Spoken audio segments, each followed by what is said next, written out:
இந்தியாவின் தாக்குதலில் ஏற்பட்டுள்ள கடுமையான பாதிப்புகளை சமாளிக்க உலக வங்கி கடன் வழங்க பாகிஸ்தான் கோரிக்கை விடுத்திருக்கிறது. விவரங்களை தர இணைகிறார் செய்தியாளர் சரவணகுமார். சரவணகுமார், வணக்கம். விவரங்கள் என்ன சொல்லலாம்? இந்தியாவிடம் சீரிய பாகிஸ்தானுக்கு உரிய பதிலடி கொடுக்கப்பட்டிருக்கக்கூடிய நிலையில் பாகிஸ்தான் இந்த தாக்குதலில் கடும் சேதம் ஏற்பட்டிருப்பதாக, தங்களுக்கு கடும் சேதம் ஏற்பட்டிருப்பதை வந்து ஒப்புக்கொண்டிருக்கிறது. ஏனென்றால் உலக வங்கி அணுகி பாகிஸ்தான் இந்த தாக்குதல் ஏற்பட்டுள்ள கடுமையான பாதிப்பை சமாளிப்பதற்காக கடன் வழங்க வேண்டும் என்ற ஒரு கோரிக்கையை வந்து வைத்திருக்கிறது. இதன் மூலமாக தங்களுக்கு ஏற்பட்டிருக்கக்கூடிய பாதிப்பை வந்து கடும் சேதத்தை ஒப்புக்கொண்டிருக்கிறது. அது மட்டும் இல்லாமல் இதற்கிடையில் வந்து போர் பதற்றத்தை தணிக்க உதவ வேண்டும் என்று நட்பு நாடுகளுக்கு பாகிஸ்தான் கோரிக்கையும் வந்து விடுத்திருக்கிறது. இந்த இரண்டு முறை வந்து இந்தியாவிடம் வந்து பாகிஸ்தான் இந்த தாக்குதல் முயற்சி மேற்கொண்டார்கள். ட்ரோன் மூலமாகவும் அவருடைய ஏவுகணை மூலமாக தாக்குதல் முயற்சி மேற்கொண்டார்கள். அவருடைய அத்தனை தாக்குதலும் முறியடிக்கப்பட்டிருக்கிறது. அதற்கு பதிலடியாக கடுமையான தாக்குதலை இந்தியா வந்து அவர்களுக்கு பதிலடியாக கொடுத்திருக்கிறது. பாகிஸ்தானுடைய பல்வேறு நகரங்கள், இஸ்லாமாபாத் மற்றும் இந்த லாகூர், கராச்சி, ராவல்பிண்டி போன்ற நகரங்கள் என்று கடுமையான தாக்குதலுக்கு உள்ளாகி இருக்கிறது. இந்த தாக்குதல் காரணமாக அவர்களுக்கு வந்து கடுமையான சேதமும் வந்து ஏற்பட்டிருக்கிறது.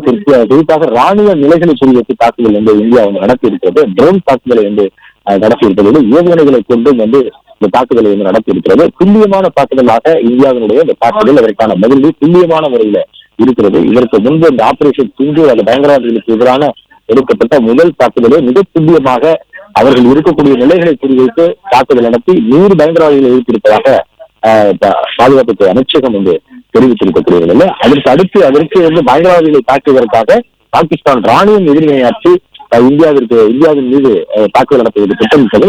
முதற்கட்டமாக நடத்தப்பட்ட அந்த தாக்குதலும் வந்து நேற்று முன்தினம் இரவு வந்து அவற்றை வந்து முழுவதுமாக முறியடித்ததாக. நேற்று இரவு தொடங்கிய அந்த தாக்குதல் வந்து ஜம்மு, ராஜஸ்தான், பஞ்சாப் ஆகிய இந்த மாநிலங்களை குறிவைத்து அங்கு இருக்கக்கூடிய பல்வேறு நகரங்களை 15க்கும் மேற்பட்ட நகரங்களை குறிவைத்து இந்த தாக்குதலை வந்து அவர்கள் மேற்கொண்டார்கள். ஆனால் அத்தனையும் வந்து இந்தியாவுடைய வான் பாதுகாப்பு அமைப்பின் மூலமாக இந்திய ராணுவமும் விமானப்படையும் அவற்றை முறியடித்திருக்கிறது. அதற்கு பதிலடியாக உடனடியாக வந்து பிரதமர் தலைமையில ஒரு ஆலோசனை வந்து நடத்தி பாதுகாப்புத்துறையினுடைய ஆலோசகர் மற்றும் பாதுகாப்புத்துறை அமைச்சர், தளபதிகள், அதாவது ராணுவத்தினுடைய தளபதிகள், முப்படையினுடைய தளபதிகள், முப்படையினுடைய தலைமை தளபதி ஆகியோரும் ஆலோசனை நடத்தி இதற்கு எவ்வாறு வந்து பதிலடி கொடுக்க வேண்டும் என்று ஏற்கனவே வகுக்கப்பட்ட வியூகத்தின் அடிப்படையில் அந்த தாக்குதலை அவர்கள் மேற்கொண்டிருந்தார்கள்.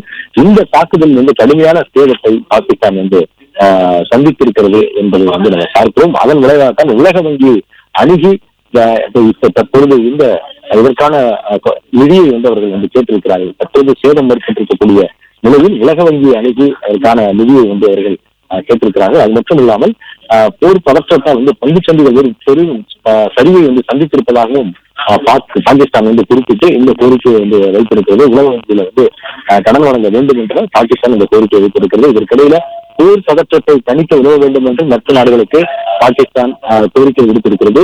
இது தொடர்பாக நேற்றைய தினம் வந்து இந்தியாவுடைய வெளியுறவு செயலாளர் விக்ரம் மிஸ்ரி வந்து இது குறித்து கூறும்பொழுது போர் பதற்றத்தை உருவாக்குவதே வந்து பாகிஸ்தான் தான்.